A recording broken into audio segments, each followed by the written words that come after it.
And welcome back to Sports Report alongside Chris Park. I'm Matthew Hatfield. To Edmonds-Hammes Field at Dwight Bogle Stadium we go to check in on the Hidden Valley Titans at 4-1 on the season, taking on the 1-3 Carroll County Cavaliers. Chris, this one ought to be interesting. It should be, Matt, as Hidden Valley coming in on a 4-game winning streak, trying to make it 5 for the first time since 2006, and that's not going to help matters as the Cavs come up with a fumble recovery there. Cavs coming up with that fumble recovery, but the defense is clamping down for Hidden Valley as they have a number of contributors helping out there, and that'll set up Nate Atkins, one of the forces offensively for them, with the touchdown run. And the extra point is up and true. Hidden Valley with the early advantage, 7-0. Still early on in this first quarter, so you know Carroll County wanting to make something happen on the ensuing drive, and with the kickoff on the way, it's going to be muffed as Brennan Vaught can't hang on to it, but he's able to recover, but he's taken down inside his own 12-yard line. Immediately by Ryan Mitchell, and that does not help matters when it comes to field position, and just because of that, Hidden Valley will capitalize behind Mason Dermott, a 48-yard touchdown run showing off his abilities in the open field. And just like that, the Titans with the 2-score advantage going into the second quarter. On offense for the Cavaliers, it's Trace Davis making the reception, but he's got nowhere to go, and he's going to lose the football. And the Cavs are going to find themselves back on defense as the Titans recover the loose ball. So not only some skilled players on offense for Hidden Valley, some talented athletes defensively as well. And again, pretty good field position for Hidden Valley to operate with behind their passing game. And Jake Smiley, the 6'3" junior quarterback who will elude the rush, reverse field the other way, pump fake, and get by a defender for a good gain.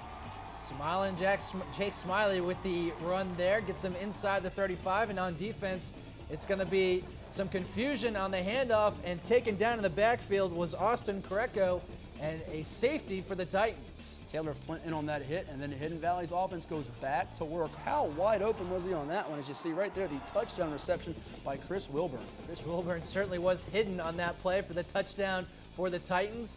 And on the fake punt, it's going to be intercepted, as that was Chase Goins trying to throw the ball downfield, and it's picked off by Bryant Bredberg.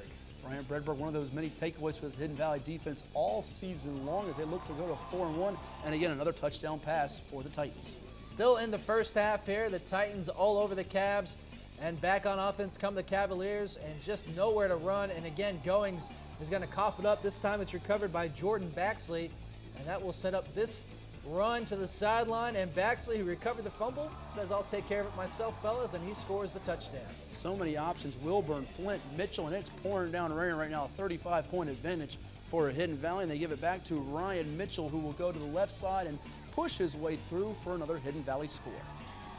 42-0 your score. Fourth quarter action as the Titans in complete command in this one. The Cavaliers just trying to find some bit of offense on the ground, and it's going to come again down the field. Unfortunately, that defense for the Titans makes the stop. Keel Cook with the stop on this one, and now the pass is going to be picked off in the flat as Connor Miko picks off the errant throw, and the Titans have this one salted away. A 42-0 final margin of victory for the Titans as the Cavs are held to just 61 total yards of offense.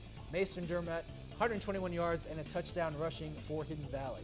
So Hidden Valley looks to be one of the top teams in the Roanoke area. Who else is standing out in a non-region matchup, Chris? It was Giles over Galax, 37-30. John Teets with a couple touchdown runs, and Brett Whitlow leading the way with 224 yards on the ground, as well as 2 scores himself. Exciting matchup there. Patrick Henry, 8-point winners over Franklin County, 21-13.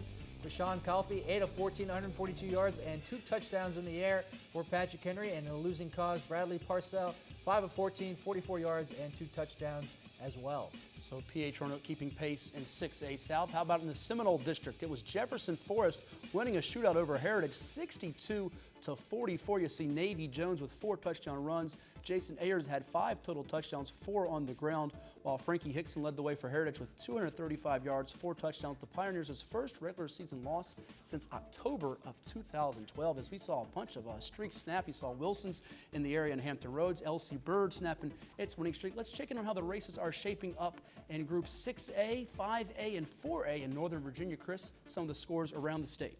Westfield with the victory over Stonebridge, 15-9. Evan Gray, 72 yards on the ground and a touchdown. Chance Fry, 92 yards himself, a touchdown rushing, and 44 yards in the air as receiver.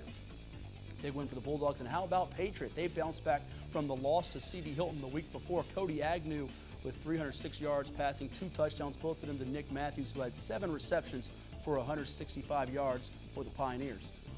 More scores. Hayfield, slim victor, 14-10 over Wakefield, as Miles Ross, 18 carries, 138 yards, and 4 touchdowns rushing, as Hayfield gets the victory in the National District.